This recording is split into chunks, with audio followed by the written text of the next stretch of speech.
Bienvenidos a este espacio destinado a un ciclo de entrevistas, el cual lleva por título Psicología Educativa en América Latina, coordinado por el doctor Marco Eduardo Murrieta. Mi nombre es Nadia Estefany Gómez Martínez, soy psicóloga de la FES Iztacala UNAM y en esta ocasión nos encontramos con la maestra Ana María Flores León de la Universidad Latina de Panamá, a quien le agradezco el tiempo brindado para realizar esta entrevista. Bienvenida, maestra. Ay, muchas gracias por la invitación, un placer para mí y pues maravilla de poder colaborar con Marco en la Universidad UNAM, que me da este placer de que me puedas entrevistar. Así que mi humilde granito de arena para ustedes y la psicología. Muchas gracias por aceptar esta invitación.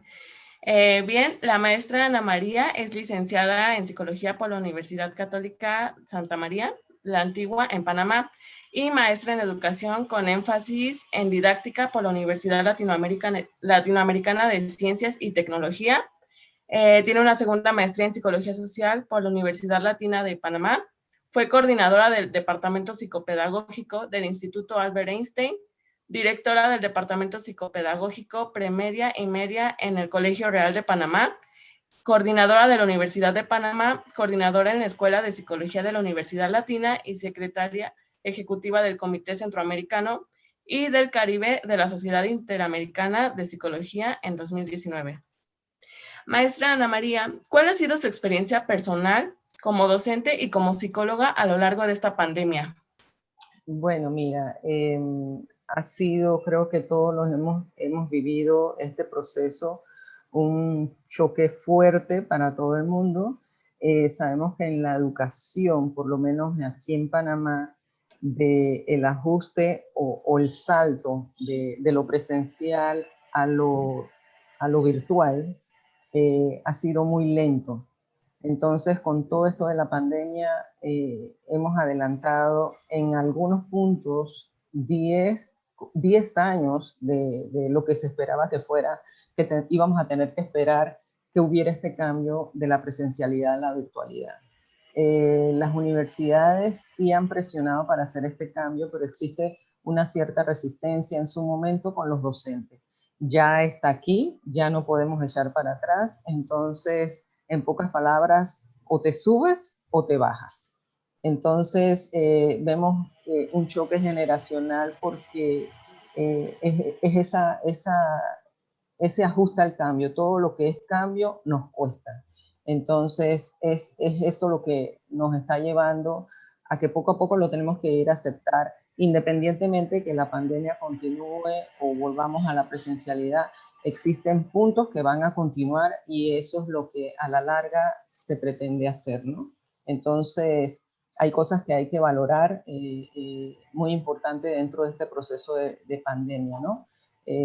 A nivel general aquí, la educación existe obviamente parte a favor, no podemos hacer más nada porque tenemos que adaptarnos para continuar adelante ante la adversidad, pero sí existen quejas a nivel, estamos hablando a nivel escolar, de que no llega, y creo que en México también no llega toda esta parte virtual a los más necesitados. O ya sea porque no tienen conexiones, no tienen dispositivos, entonces igualmente pasa aquí en Panamá. Existe un gran porcentaje de la población que no se ha podido integrar en el año pasado a estos inicios de la virtualidad, entonces este grupo de estudiantes queda fuera, entonces a nivel socioeconómico, político, va a haber un desajuste bastante grande y las brechas se van ampliando. Sí, exactamente. Desafortunadamente no en todas las comunidades o en todas partes del país se tiene acceso a esta tecnología, ¿no? Que les permita seguir estudiando y seguir actualizándose. Exacto. Y bien, usted ha estado en la coordinación de la carrera de psicología en diferentes instituciones. ¿Cuáles son los aspectos prioritarios que deben considerarse actualmente en la formación profesional de los psicólogos? Eh, bueno, mira, en los psicólogos, ¿estás hablando en la formación? Sí.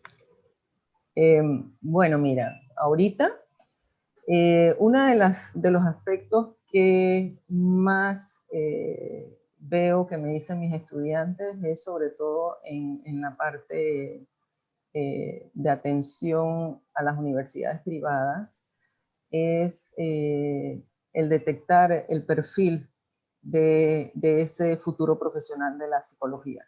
Ese es un punto muy importante. Todos, de acuerdo a la UNICEF y de acuerdo a la UNESCO, pues todos tienen derecho a la educación.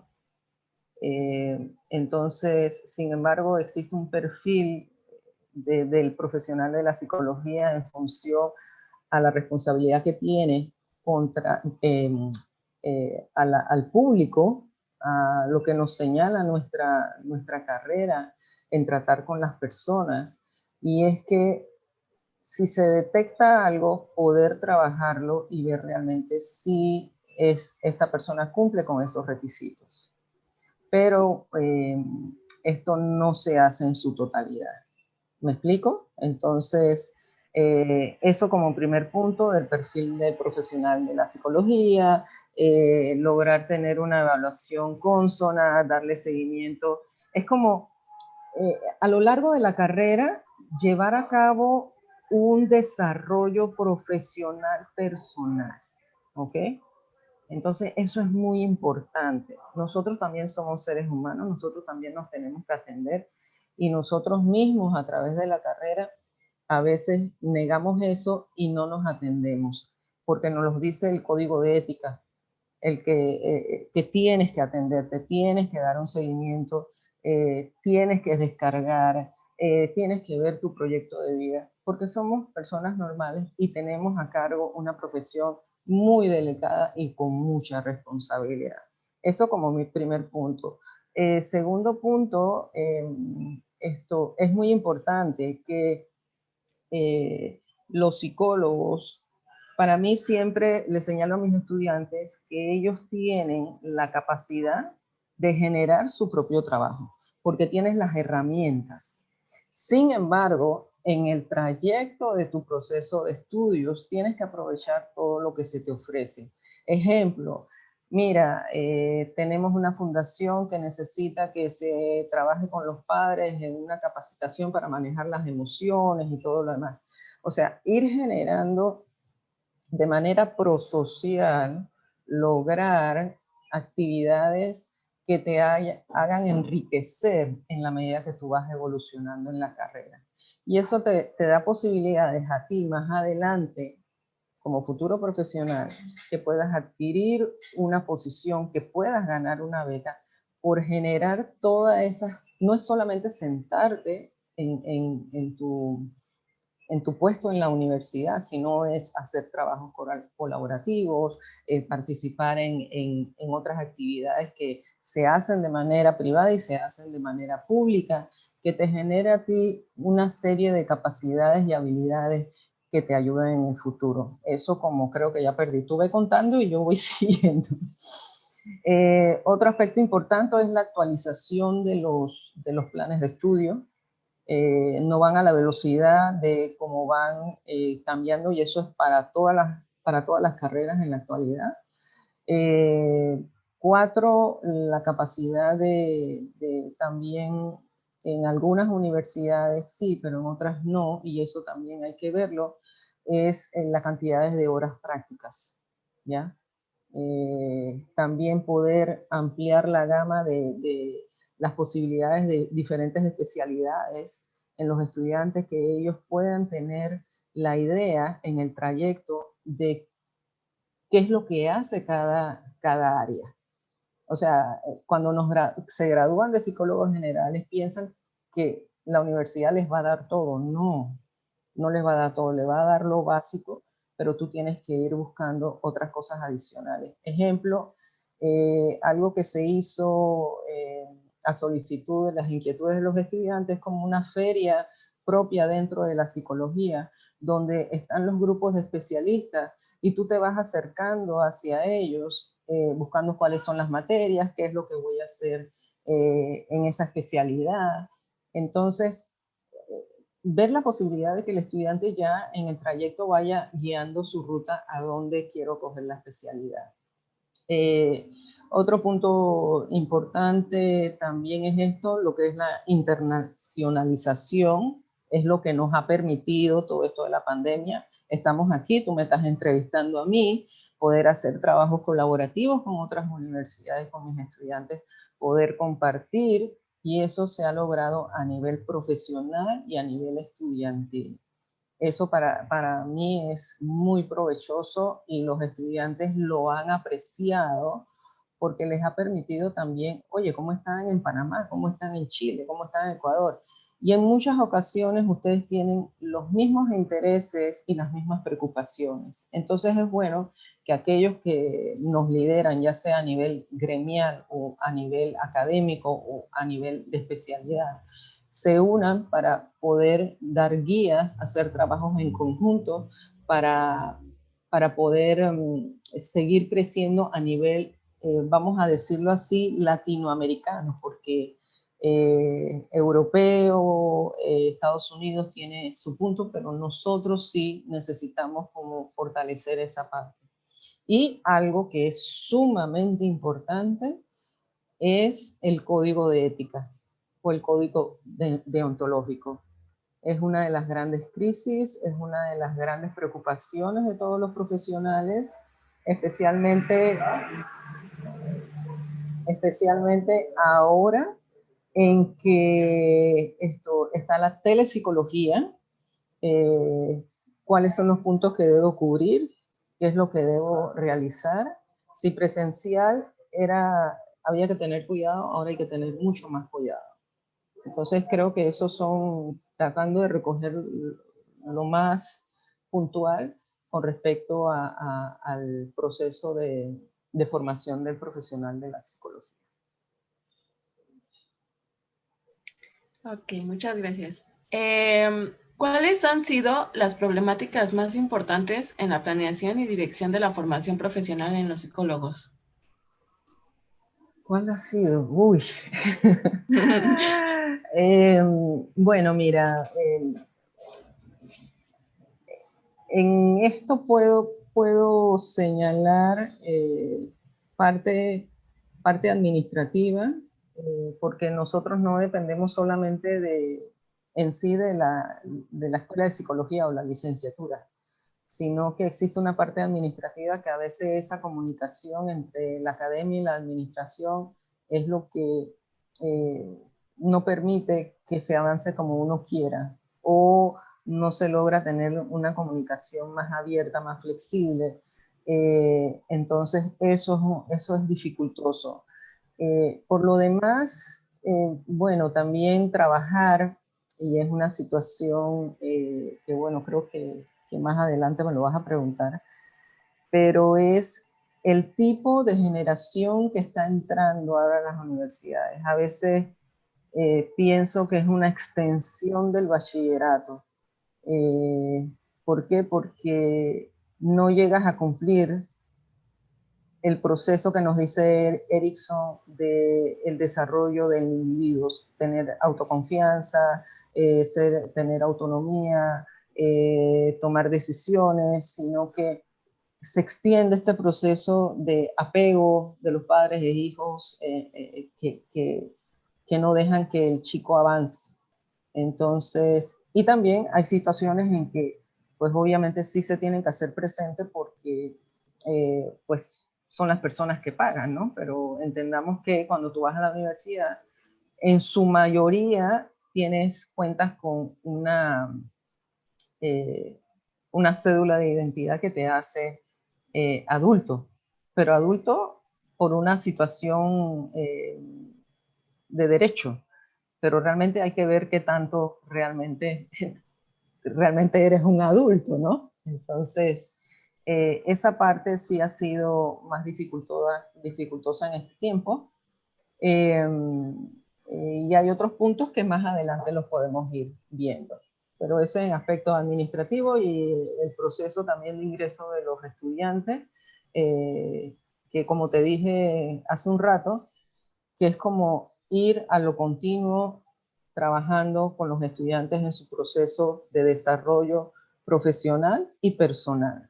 porque muchos vienen con situaciones, entendamos que la mayoría de las teorías son basadas en quiénes, en las mismas vidas de los psicólogos.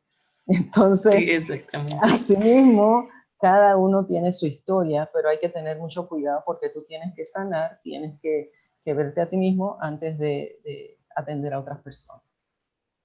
Sí, exactamente, es por eso que se hace mucho hincapié en que nosotros como psicólogos también tenemos que tener una continua ayuda psicológica que nos permita desarrollarnos profesionalmente, ¿no? Exactamente, así mismito es. Bien, ¿cuáles han sido sus logros más importantes en la formación de psicólogos en su papel como directiva y diseñadora de plan de estudios? Bueno, mira, en mi haber en esta universidad, que es realmente la que yo he estado, ya he llevado 3 cambios de diseños curriculares, pues sí ha variado mucho en función a los avances que han habido en lo que es tecnología, en lo que es especialidad. Por lo tanto, se ha ampliado, se ha actualizado. En este proceso he visto muchos estudiantes, muchos profesionales ahorita que han superado al, al maestro.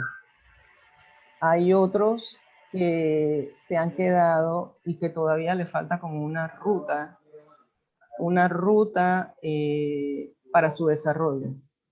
Y otros que me siento muy contenta porque a manera muy a su área han logrado desarrollar y he visto los procesos, han podido regresar a la universidad buscando apoyo y es lo que uno quiere, ¿no? Que ellos puedan contar con una ayuda profesional y que las puertas siempre están abiertas de la universidad, o por lo menos de las mías.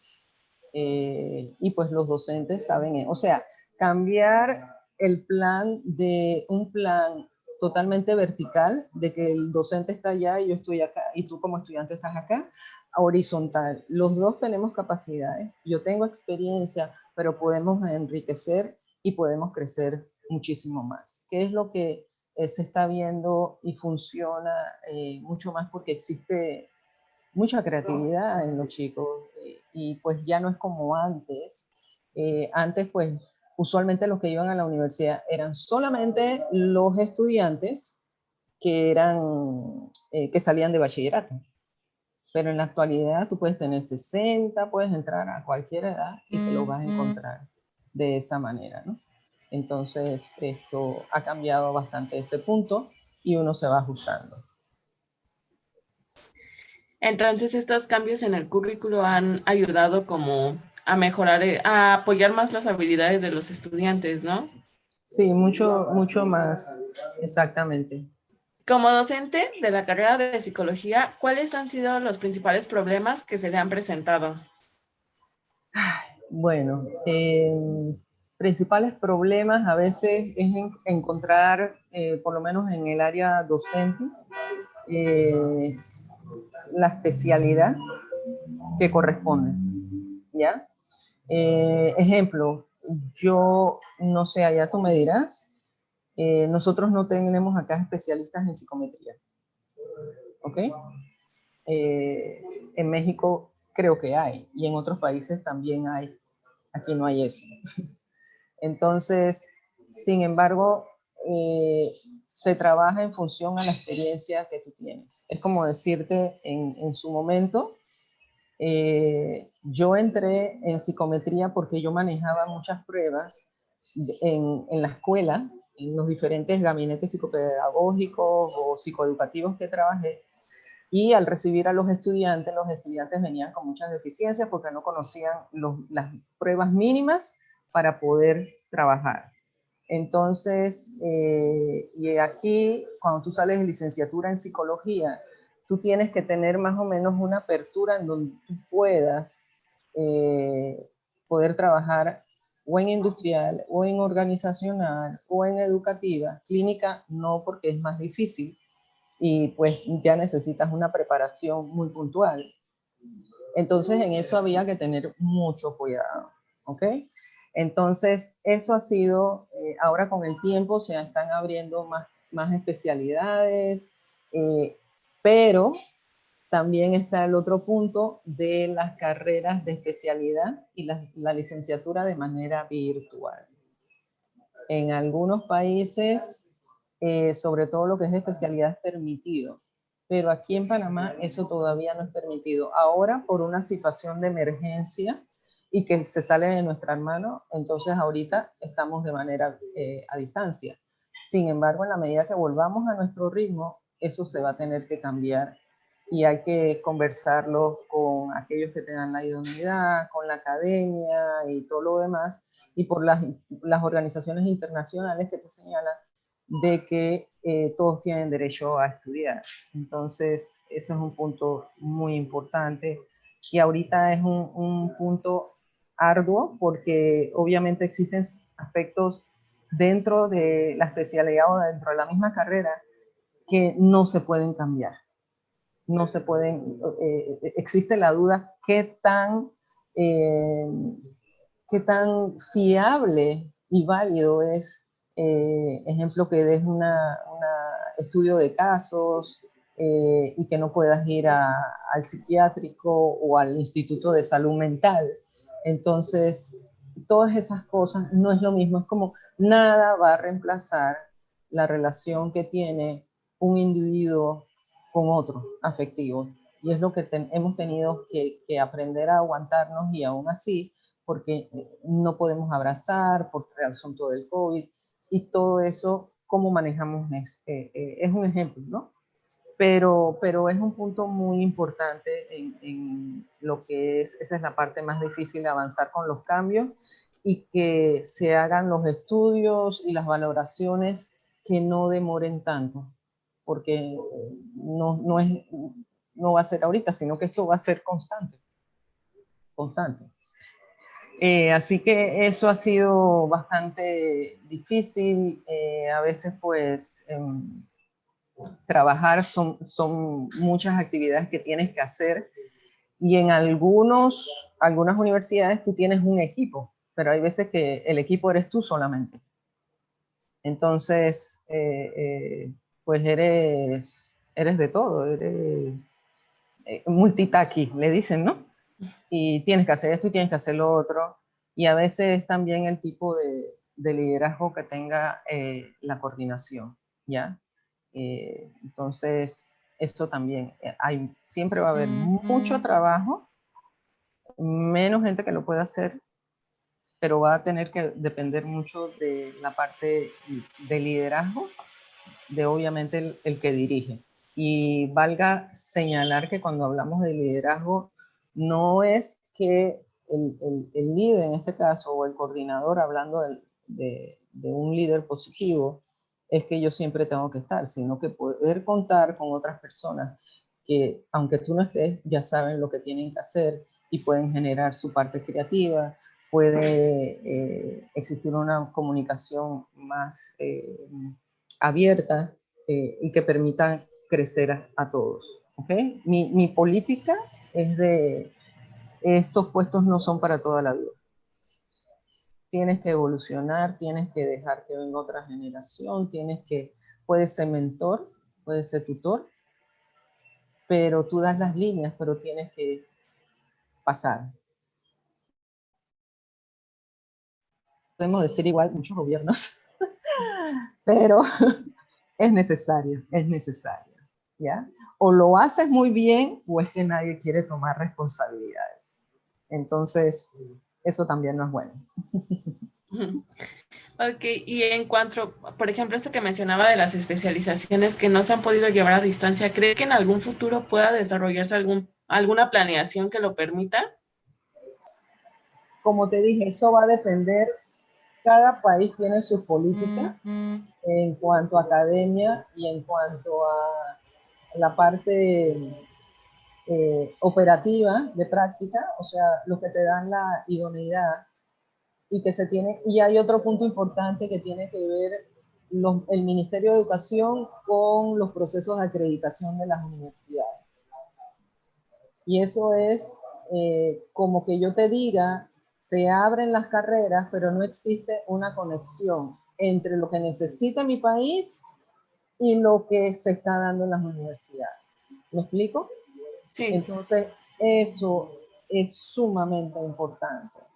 Eh, y pues es una de las problemáticas que tenemos, pues, con respecto a esto de las especialidades. A la larga, eso se va a dar, pero creo que va a ser más bien para las partes de las especializaciones, porque ya tú tienes, aún a ver, una licenciatura. El detalle ahí es, ok, tú tienes una licenciatura, pero en ese tiempo saliste y cogiste una maestría, no te dio tiempo a coger experiencia, ¿ya? Porque las exigencias que te están pidiendo para los puestos y cualquier lugar tienen que ser mayores. Por eso yo le digo a mis estudiantes que ustedes tienen que ir haciendo un currículum. Y, ejemplo, ahorita en esta pandemia, si yo te pregunto a ti, dime, ¿a cuántos cursos has ido o has visto o te has apuntado virtualmente en tiempos de pandemia? ¿Cuántos libros te has leído? ¿Cuántas sesiones de cuántos congresos has podido asistir? Porque hay talleres, seminarios, congresos que son gratis, ¿ya? Entonces, es eso, aprovechar el tiempo para ir preparándome para lo que me espera. Si tú te gradúas de psicología general, claro, no tienes la especialidad educativa, pero ni de escolar, pero tú tienes una base y tú vas a tener que desarrollar mucho más. Tienes que desarrollar mucho más y te están exigiendo mucho más. Entonces, digo, si tú quieres educativa, bueno, vas a tener que meterte en un curso o en un taller o en algo que tenga que ver con dificultades de aprendizaje, que sepas algo más de autismo, que sepas de programas de rehabilitación. Entonces, todas esas cosas te las van a exigir porque los tiempos han cambiado y esperan más de ti cuando salgas a laborar. Entonces, ese es otro punto, que el estudiante cuando sale piensa que, bueno, pues la universidad no me dio esto, lo otro. Bueno, si tú hiciste hasta cierto punto y vas a una empresa y no sabes, pues usted me enseña y yo tengo iniciativa, tengo deseos de aprender, usted me enseña, yo me lo estudio y lo hago. Eso es lo que uno tiene que hacer. No, ay, no, es que yo no lo sé, la universidad no me lo enseñó.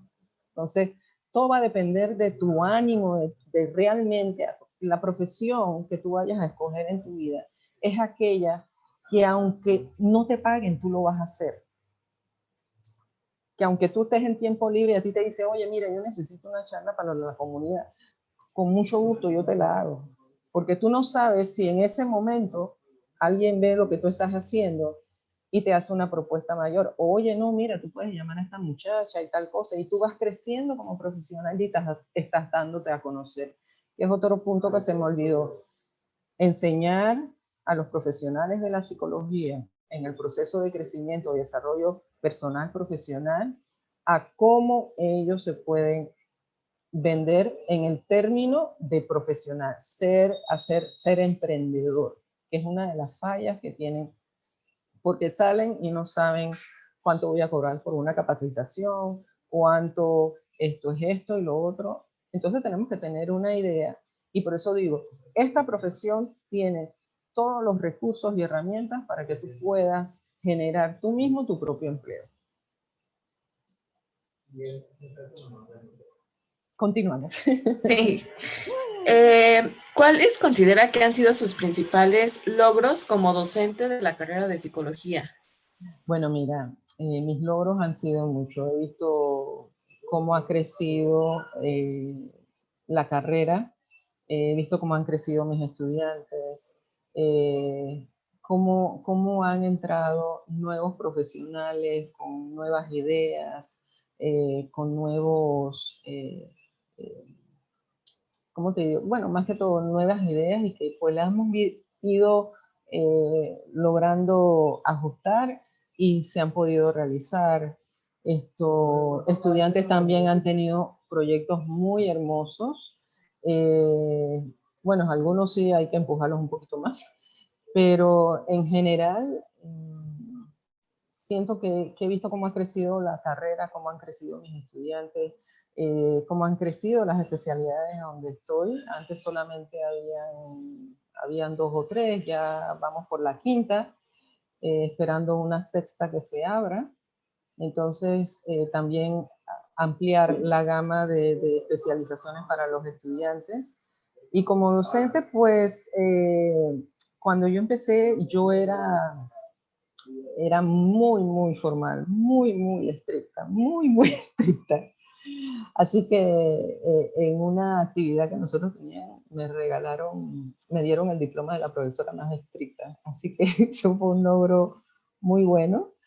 Eh, y los chicos todavía los veo y por lo menos lo que yo le enseñaba, profesora, yo tengo mi portafolio completo de pruebas psicológicas y mira que yo todavía lo uso y pues se ve que eso es lo que uno quiere como docente, ¿no? Ahora pues trabajo con lo que son las materias más de finales, pero más de los cursos más altos, por asuntos de tiempo y la coordinación y otras cosas que tengo que hacer. Pero ha sido muy, muy importante. Yo nunca pensé ser docente, eso jamás. Pero da la casualidad que cuando yo empecé en la escuela, un buen día el director de una de las escuelas que yo estaba como coordinadora del gabinete, esto me dice, bueno, profesora, usted tiene que dar la materia de introducción a la psicología. Y yo digo, ¿qué? Yo, pero si yo no sé nada de educación, yo. Así que además me dio una lista de temas que era el contenido y a desarrollar. Ya eso ha variado mucho, eh, pero en ese momento yo digo, bueno, pues a dar clases. Y ya después entonces cogí la maestría en educación con énfasis en didáctica para adentrarme y conocer un poco más de educación. Y de ahí mis estudiantes me decían que eran en el caso de ustedes, yo creo que ustedes hablan de 10º, 11º, Nosotros llegamos bachillerato. hasta, ajá, en universidad llegamos hasta octavo semestre Ah, ok. máximo. Esto, bueno, eso sería entre los estudiantes que tienen 16, 15 años, más o menos. Ah, ese es para nosotros la educación media superior. Son Ok. como, ujú. Entonces, pues me tocó y me decían, profesora, pero es que nosotros no vamos a ser psicólogos, ¿por qué nos tenemos que aprender todo eso? Eso es muy bueno para su vida, así que estudielo. Así que ya así fue que empecé y me di cuenta que me gustaba y pues los chicos les gustaba y pues me enamoré de la educación y seguí por esa línea hasta ir avanzando todo el trayecto. ¿Y considera usted que si no hubiera sido por esta oferta, a qué área se hubiera ido o qué estaría haciendo en estos momentos? Bueno, mira, yo inicialmente quería ser doctora. Sin embargo, hice una evaluación interna y yo, ay, no, doctor, no quiero ser doctor. Pero sí me gustaba la línea de la ciencia. Luego me interesé en fisioterapia, hice prácticas en un hospital de fisioterapia para conocer la profesión, pero yo me fui a los Estados Unidos, regresé y me fui a una universidad que teníamos en ese tiempo aquí, que bueno, todavía continúa, estilo americana, con la intención de regresar a los Estados Unidos. Pero después me puse a pensar, y yo, ¿qué puedo yo estudiar aquí? Y me acordé de la psicóloga del colegio donde yo estudiaba y me decía, tú puedes estudiar psicología. Entonces, de ahí me metí en la Universidad Santa María la Antigua y pues ya metí de lleno en psicología y no me arrepiento. Creo que he logrado muchas cosas sin pensar, pues. Pues eso ha sido muy enriquecedor para mí. ¿Cuáles son los principales retos a los que se enfrenta un psicólogo durante su formación?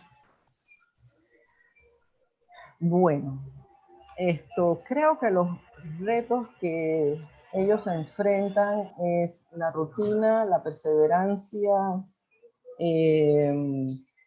el pensamiento crítico, esa posibilidad de integrar la información a lo que te están solicitando. Trabajo colaborativo, siempre tenemos problemas de esto de que, bueno, son 5 y trabaja 1 o 2, y creo que ahí hay una falla muy grande en qué es lo que realmente es el trabajo colaborativo, pero existe otro factor que es el factor tiempo. Pero sin embargo, si tú quieres, lo puedes hacer. Sin embargo, esto no lo quisiera decir así tan feo, pero siempre se dice que, bueno, hay unos más vivos que otros. Pero a la larga, al salir, a menos que tú tengas todo arreglado en tu vida, que ya tú salgas y tengas una clínica, que ya... pero estamos viendo también en estos tiempos que mucha gente estudia para sí mismo, no estudia para ejercer, sino para trabajar sobre sí mismo, sobre sus problemas y ver cómo pueden solucionarlo, pero no necesariamente la persona que dice, no, es que cuando yo estaba en la escuela todo el mundo me decía que yo era bueno dando consejos, y eso no funciona así. Entonces, esa parte es muy importante. Sí, de hecho, incluso aquí se ha dado esas veces que se meten a estudiar psicología por ciertos problemas que tienen y que buscan solucionarlos, y sí es como de, pues no, a eso no va enfocado, ¿no? O sea, es más al desarrollo profesional, al hecho de aportar algo, ¿no? A la sociedad.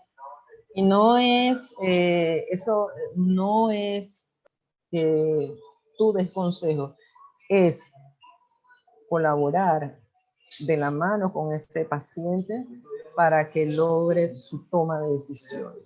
Porque a la final, cuando tú vayas, dices, no, pero es que el psicólogo me dijo. O sea, nosotros somos un punto de que nos echan la culpa, y pues hay que tener mucho cuidado con eso. Entonces, ojo, ahorita no me acuerdo, pero yo doy la materia de ética para psicólogos. He aprendido mucho en mi interín como presidenta de la Asociación Panameña de Psicólogos en su momento, como tesorera en el Consejo Técnico de Psicología, y poder estar en otras sociedades a nivel internacional y ver lo importante que es que las personas tomen muy en serio la responsabilidad que tienen, muy en serio. Entonces, el código de ética o el código deontológico, dependiendo de donde esté, es como si tuvieras la Biblia. Tienes que ver lo que dice, lo que tienes que ejecutar. Y es una preocupación que a nivel latinoamericano, a nivel mundial, es muy importante. En mi tema de tesis de psicología social, que va relacionado con toda esta parte gremial y toda esta parte operativa, tiene que ver con el tema de una tesis en Chile que me llamó la atención, porque los psicólogos toman sus decisiones no basados en el código de ética, sino a su sentir. Entonces hay que tener mucho cuidado con eso. Hay que tener mucho cuidado con eso. ¿Cómo se da la identidad profesional en los psicólogos del ámbito educativo? Bueno, yo los invito a ustedes, que ustedes inviten a una persona maravillosa que se llama Catalina Harch. Ella tiene un libro que se llama La identidad del psicólogo, y que te expresa de una manera muy sencilla el desarrollo de los yo. Tu yo empírico, tu yo práctico, tu yo personal, tu yo social, y cómo esos yo se van entrelazando. Aparte de incluir que tú tienes, asimismo, como funciona la teoría de Erikson, el proceso de desarrollo psicosocial del joven. Asimismo, tú tienes tus primeras experiencias cuando entras en la formación, cómo esos primeros profesores te van guiando y te dan dando la confianza, te van dando experiencia, te van aclarando para entonces tú lograr tu identidad profesional. Y también tiene que ver mucho la relación que tienes tú con el medio. ¿Cuál es el medio? El consejo o el colegio de psicólogos, si tienes asociación de psicólogos, hay educativos, forenses, etcétera y demás. Y en esa medida tú vas teniendo esa relación que te va ayudando a formar tu identidad. Para mí es uno de los mejores libros en lo que es la formación de la identidad del profesional del psicólogo, Catalina Harch. Lo pueden encontrar en línea y lo pueden bajar, pero es fabuloso ya en el desarrollo. Tú tienes que experimentar, tienes que la parte teórica, tienes que ver con tu desarrollo personal y social con respecto al medio que va relacionado con tu carrera. Entonces, es fabuloso. Yo se los recomiendo a todos los profesionales y a todos los docentes para que el estudiante comprenda cómo es que va a formar tu identidad. Porque la tendencia es que nosotros, y no sé si lo has visto tú, es de que nosotros seamos más individualistas. Entonces, no debería ser. Deberíamos ser más para la cooperación, pero creo que esto que estamos haciendo, y pues he estado en muchas cosas, haciendo muchas cosas, es lo que uno espera. Sí, exactamente. Bueno, últimamente se busca más como esta parte de la cooperación, porque anteriormente sí se estaba haciendo muy individualista. Entonces, sí es lo que tratan de fomentar en nosotros los estudiantes. Considerando su trabajo presentación de la educación virtual a nivel superior, reflexiona los estudios en psicología de manera virtual, ¿qué es lo que podría retomarse y cómo lo relaciona con la situación actual de la pandemia? Bueno, mira, una de las cosas utilizando las plataformas que me ha ayudado mucho y en que en su momento yo no estaba como muy, eh, para mí era lo presencial. Obviamente, viendo pues algo que aprendí hace mucho tiempo con uno de mis hijos, era que mi hijo tenía 12 años en ese tiempo, empezaban el asunto de las computadoras y pues realmente él era el que arreglaba todo lo de las computadoras con 12 años. Entonces, eso que me quería decir que, y lo veo y le digo a los docentes, esa parte de atención o aprendizaje, enseñanza es horizontal. Y que ya yo no podía decir, no, es que mi hijo no sabe. En ese sentido sabe mucho más que yo. Entonces, es abrir el espacio para que eso entre y nos vayamos ajustando a los cambios. ¿Y qué es lo que te hace? Sí, tienes que trabajar más, tienes que organizar más, pero una vez que lo tienes, ya te das cuenta que todo está ahí y que los estudiantes pueden revisar, pueden ver videos, pueden ver las lecturas, los artículos. El detalle es cómo lo vas a manejar en cuanto a la técnica que ellos van a utilizar para presentarte el trabajo. Por la tendencia del copy-page, la tendencia a hacer la ley del menor esfuerzo.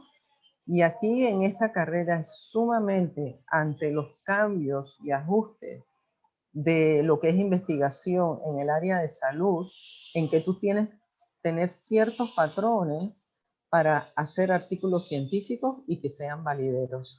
Aprender a hacer investigaciones correctas como te señala la ley que en cada país se hable, pero eso ya está para quedarse. Entonces, utilizar las normas APA.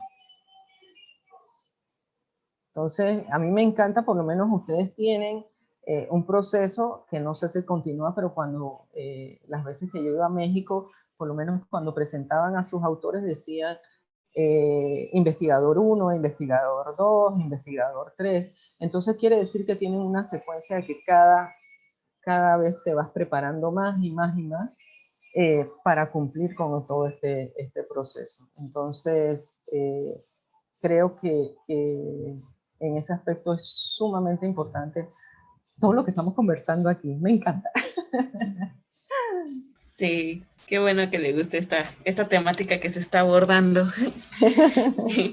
Bien, usted ha abordado los temas de drogas, tráfico, violencia e inseguridad. ¿Cuáles serían los elementos psicológicos principales para disminuir la problemática relacionada con estos temas? Bueno, mira, uno tiene que ver con la psicología social, psicología comunitaria. Esos son los primeros aspectos que podemos y son los que no todos estudian. Los psicólogos por lo general o los profesionales que están en licenciatura piensan en clínica y en forense y están en una, bueno, forense amplía un poquito más. Pero lo que es psicología social, psicología comunitaria, psicología ambiental, ambiental ecológica, pero hay otra que va, bueno, tiene que ser esa, es que han, por lo menos sé que Colombia, sé que en México hacen trabajos fabulosos y es lo que se está necesitando para poder lograr cambios en las comunidades. Yo estoy trabajando en un proyecto que se llama Proyecto Santana. Es un lugar que va en dos direcciones. En uno de esos es este lugar es lo que se dice el casco viejo de la ciudad.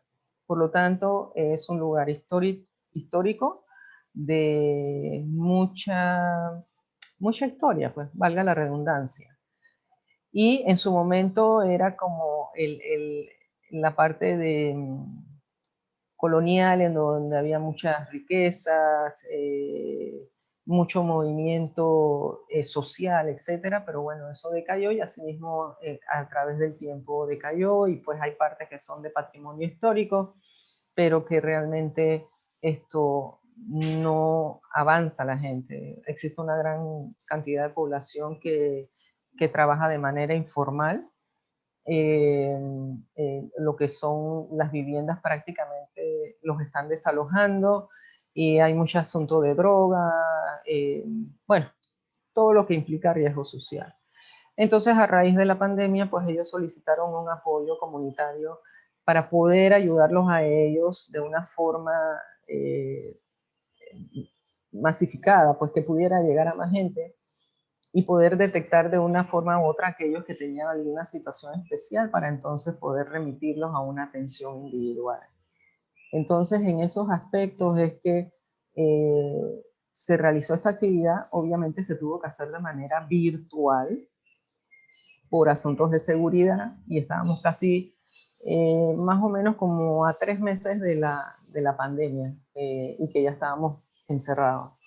Entonces, son estas actividades que permiten realizar, que sugiero yo, pues, que son las que son de más necesidad y que tienen más, si tú tienes un buen proyecto o tienes una ONG o vas por esta línea, creo que es lo que estamos necesitando para atacar esto en conjunto con otras especialidades.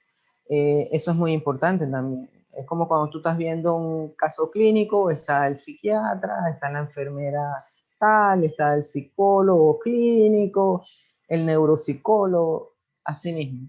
Y pues siento yo que cuando los profesionales se juntan y cada uno hace su parte, queda un trabajo hermoso, hermoso. Entonces siento yo que esa es una manera de trabajarlo con otros profesionales también que puedan colaborar, trabajadores sociales, psiquiatras también, todo lo que tú puedas ir en esa línea y que pueda contribuir a trabajar con las comunidades, sobre todo en estas situaciones donde los más afectados son uno, las mujeres, dos, los niños, las personas de la tercera edad y obviamente los adolescentes, en donde se ve mucho lo que es esto, adicciones, violencia intrafamiliar, esto, de todo se ve. Entonces pienso yo que ahí es por ahí donde se debería empezar. Sí, exactamente, esto de trabajar en conjunto para de este modo como reducir a las poblaciones, bueno, apoyar más que nada a las poblaciones más vulnerables, ¿no? Que muchas veces se dejan de lado por lo mismo de que a lo mejor muchas veces se piensa que no aportan tanto, pero estas personas a las que se debe apoyar en mayor medida, ¿no? Un aspecto muy importante, y ahora que hablo se me faltó, es considerar la parte de la atención que son a las minorías, especialmente a la parte indígena, ¿ya? Y en su momento existe una situación en cuanto al idioma a lo que utilizan su dialecto, qué sé yo, y que son poquísimos que tratan de entrar en este mundo y que sería fabuloso que se le diera la oportunidad y se le diera esa atención particular para poder que logren, y eso también sería como una ayuda para poder trabajar dentro de sus líneas. Ahorita mismo, todo lo que implique atención al riesgo social, todo lo que implique ecología y ambiente, todo lo que implique tecnología, son realmente lo que se está necesitando y que realmente te pueden dar becas para poder trabajar, digo, para poder estudiar especialidades. Sí, exactamente, es esta parte en la que igual es una de las habilidades que debemos tener como psicólogos, ¿no? El hecho de poder transmitir a estas personas la información de manera que ellos la entiendan, porque muchas veces se habla en lenguaje técnico que tal vez les es imposible a ellos entenderlo o se les dificulta en gran medida, entonces también es como una de las habilidades que debemos tener como psicólogos. Como psicólogos, casualmente en la parte ética, pues se les habló que puede que tú seas de la capital, pero no es lo mismo cuando tú, ejemplo, te vayas a Aguascalientes o Guadalajara o bien adentro de una población en donde tú tienes que conocer primero cómo es la cultura de ellos, qué es lo que entonces tienes que adentrarte a eso, no llegar igual que cuando tú atiendes, pues tienes que conocer de las religiones, o sea, tú eres católica, pero si te llega una persona que es de otra religión, pues tienes que saber de todo un poquito. Eh, y especialmente con el grupo indígena hay varias cosas. Uno es eh, tener la atención particular con ellos por una parte del idioma, el dialecto que utilicen ellos. Dos, aprender a manejar su yo interno y a la vez trabajar con la parte de sensibilización y apoyo de los que son tus compañeros.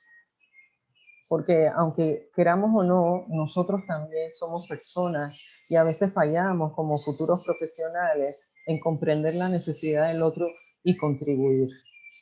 Y ellos, en muchas ocasiones, ellos se aíslan o también sufren mucho porque no son aceptados como ellos son.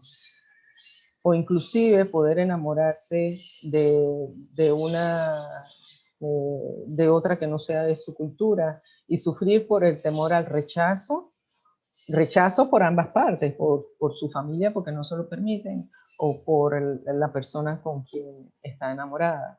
Entonces, son una serie de situaciones en las cuales hemos experimentado con algunos de mis estudiantes y he visto cómo algunos docentes han hecho ese apoyo para lograr, porque es un alto potencial de que si él se llega a graduar dándole los soportes necesarios, puede hacer un buen trabajo en su comunidad y podrá permitir que entren otros psicólogos y poder desarrollar porque ellos también tienen sus necesidades. Y entonces, es una oportunidad que se debería hacer, sobre todo en esta área. Sí, de hecho la psicología comunitaria busca eso, ¿no? Como que adentrarse en las comunidades, pero sin alterar el cómo ya está formada, sino que solamente como espectador, en este caso, ¿no? Uh -huh. Como experta en el tema del suicidio, ¿considera usted que la pandemia pudo haber hecho crecer los índices del suicidio en este año? ¿Y por qué? Yo sí siento que la pandemia ha disparado los niveles. Yo he atendido algunos casos, pero no soy la especialista como psicología clínica. Sin embargo, gracias a la pandemia, sí me tuve que meter en me metí en un congreso de Canadá, Australia, que tenía que ver con todos los temas de suicidio. Si antes existían, en estos tiempos se han aumentado o las tendencias han aumentado. Eh, en el, Recientemente que nos encerraron, nos encerraron, bueno, nos mandaron a que nos quedáramos en casa. Sí estaba preocupada porque sí tuve varias llamadas, varias personas que se querían atender y pues yo las referí. Yo ahorita empecé a atender porque yo trabajo más orientación y consejería, no psicología clínica per se, sino que los refiero.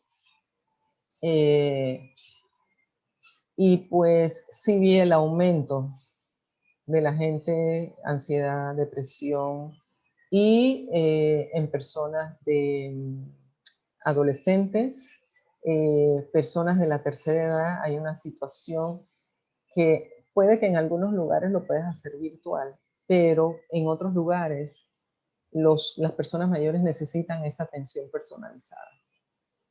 Entonces, o no se podían movilizar por el contagio, o tú no podías ir a su casa por la situación del contagio. Otros aspectos también que he trabajado es la parte de duelo, que eso sí me trabajo directamente con una fundación que trabaja, acá la Fundación Piero Rafael Martínez de la Hoz, en lo que es duelo, pero especialmente con los padres que han perdido sus hijos. Conociendo la situación del duelo, y pues ellos llaman en ese punto como voluntaria técnica vivencial, ¿ya? Entonces, esto pues ya llevo más de, más de 6, 7 años de estar laborando con ellos, y pues también en tiempos de pandemia también he atendido varios temas de duelo, violencia intrafamiliar, más que todo con mujeres. Ya con de familia, como te digo, lo refiero. En algunos casos sí se puede trabajar porque está como en la línea, ¿no? Y ya cuando ya es situación puramente violencia, entonces obviamente sí lo refiero a especialistas. Y ahorita no estoy haciendo nada de eso porque pues tengo que cuidar a mi mamá, y pues eso te quita tiempo. Eh, y pues te quita mucho tiempo. Mi padre falleció en marzo, así que pues muchas cosas cambiaron, entonces tengo que dedicar tiempo pues a mi mamá, a arreglar una serie de situaciones. Sigo haciendo psicología, pero atendiendo, no, ahorita mismo no. Lamento su pérdida. En cuanto a esta parte del duelo, ¿cuáles considera que han sido como los principales problemas que se presentan? Como, o sea, que ha habido resignación por parte de los familiares, ¿qué es lo que más se presenta en ellos? Una de las cosas que más cuesta es hacer el cierre como tú habitualmente lo haces. ¿Qué quiere decir eso? Que tú cumplas, ejemplo, si tú eres una persona muy católica, tú sientes que no has cumplido con la persona querida por ti, y darle su entierro como debe ser. Porque, ejemplo, en el caso de mi padre, pues al final nada más fuimos nosotros, ¿ya? Mi hermano no pudo venir porque está en los él vive en los Estados Unidos, uno de ellos vive en los Estados Unidos, los otros estuvimos aquí, todo se tuvo que hacer, estábamos precisamente en iniciando el encierro, o sea que todo era bien, bien hermético. Y pues mi madre, que es una persona que la fe, la parte religiosa, espiritual, pues es lo primero para ella. Obviamente y le costó, ¿ya? Y tú tienes que ayudar, por eso son tan importantes los apoyos que tengas en tu casa. Inclusive no necesariamente tienen que ser familia. A veces es tu vecino, a veces es una amiga, por las situaciones que sean. Y pues ayudan a esta persona o la acompañan en ese proceso. Entonces, eso es uno de los puntos que más se ha oído, que yo no he podido estar con mi papá o con mi mamá o con la persona que se murió, porque inclusive, y creo que en México también, no podías ni despedirlos, nada más los enterraban, nunca los viste. Entonces, es como un círculo que no se cierra hasta que yo realmente vea que se encerró, que realmente dice que es la persona que dice. Entonces, es bien doloroso para los que por lo menos los que son, los que han muerto de COVID, eh, y que pues le dijeron que se murió, pero no hay nada que te diga, sí, realmente yo lo vi, yo lo reconocí, porque no lo puedes hacer. Entonces eso ha sido muy dificultoso, la misma situación de que no pueden salir, que no pueden visitarte, pero más que todo es ese punto de cierre, ¿ya? Y después de eso, entonces continúas con la serie de papeleos o la serie de aspectos legales que tienes que hacer para proceder, ¿no? Entonces, eso por ese lado. También he podido ver que muchas personas, sobre todo, bueno, ya sabemos las personas mayores que tienen riesgo y que tienen algunas enfermedades, pero también hemos visto muchos jóvenes en edad adulta que han fallecido, ya sea por un ataque al corazón, ya sea por derrame. Eh, entonces, sí, sí es muy preocupante y también gente que no quisiera decirlo así porque no tengo pruebas, pero es como, si tú no te mueres por esto, tu vida no está acostumbrada a estar tanto tiempo encerrado. Entonces eso como que te va pagando, te va pagando, va pagando y de repente llega un momento en que ya. Es como una persona que todos los días sale y sale. Entonces sí ha habido, obviamente, como en todos los países, estados de ansiedad, de depresión, de intento de suicidio, de maltrato intrafamiliar. O sea, pero más que todo en duelo es ese, es lograr ese cierre que se debe hacer y no lo haces, no lo haces. Sí, y sobre todo en esta parte de los trámites que mencionaba, por ejemplo, aquí en México, sí ha habido mucho problema en cuanto al hecho de incinerar a los seres queridos, porque está súper saturado, ya en muchos lados tienen que formarse por horas para poder incinerar a sus familiares. Incluso pues siento que todo esto es muy, muy difícil para la persona que si de por sí, como usted lo mencionaba, no le fue posible despedirse de esa persona. Ahora más el estar en todo este rollo de los trámites, de esperar tantas horas para poder terminar esto, o sea, el concluir con todos estos, Este proceso, pero otro aspecto importante es que antes nosotros veíamos el duelo así como algo lejano, algo que no usualmente se hablaba más abiertamente. Pues yo he aprendido de una forma muy dura, pero si no lo hubiera hecho no hubiera podido salir adelante. ¿Ok?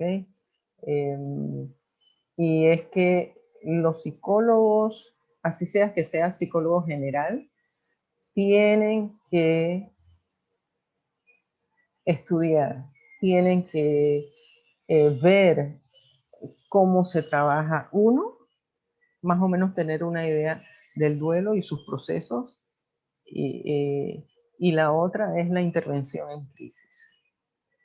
Porque digamos que tú eres un psicólogo general, tú puedes recibir a alguien, hacer contención y luego remitir, pero en ese momento tú tienes que intervenir.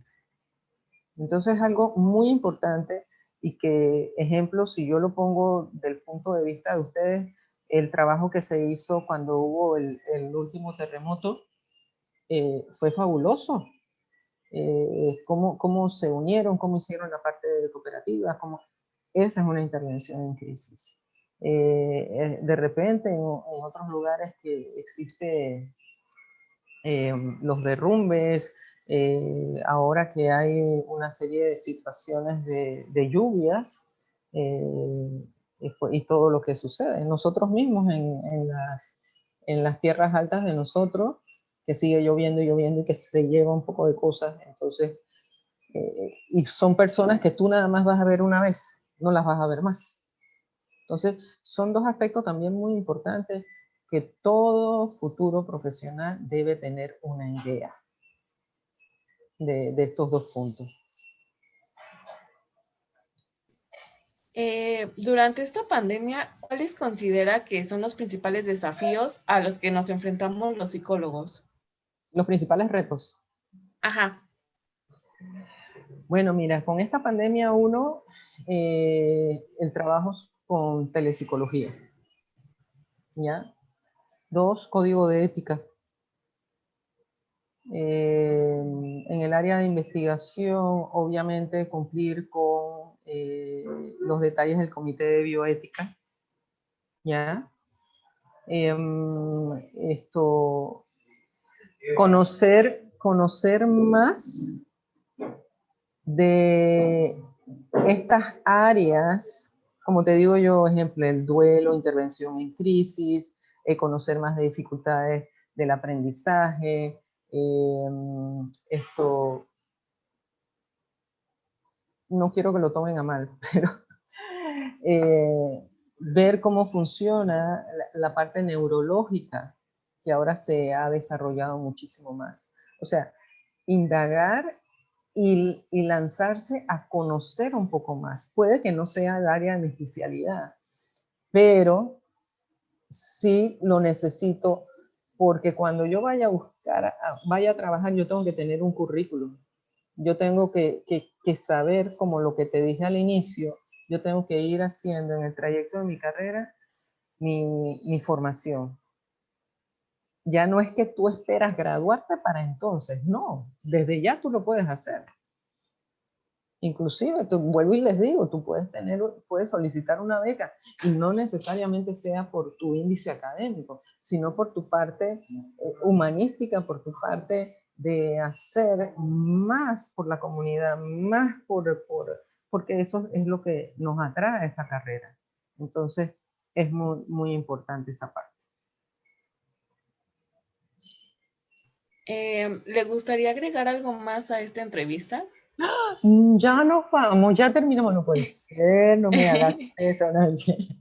Yo estoy muy agradecida por la entrevista, espero que les haya podido dar luces con respecto al profesional de la psicología. Es una carrera que es muy necesaria, pero necesitamos profesionales capacitados, comprometidos, con ganas de crecer y ayudar y desarrollar.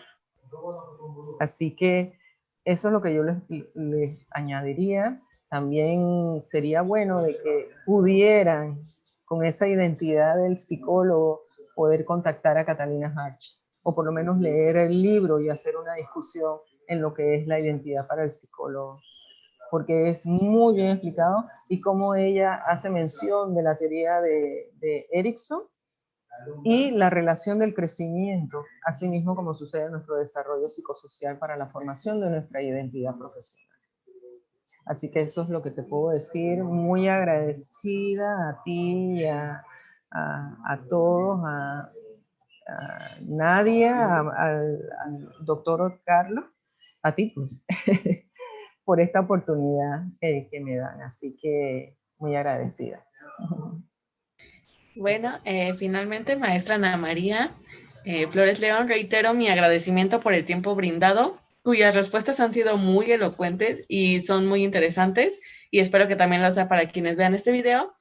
Y bien, a nombre del proyecto Psicología Educativa en América Latina, se despide de nuestros videoescuchas su servidora Nadia Estefany Gómez, esperando que este material les sea muy útil.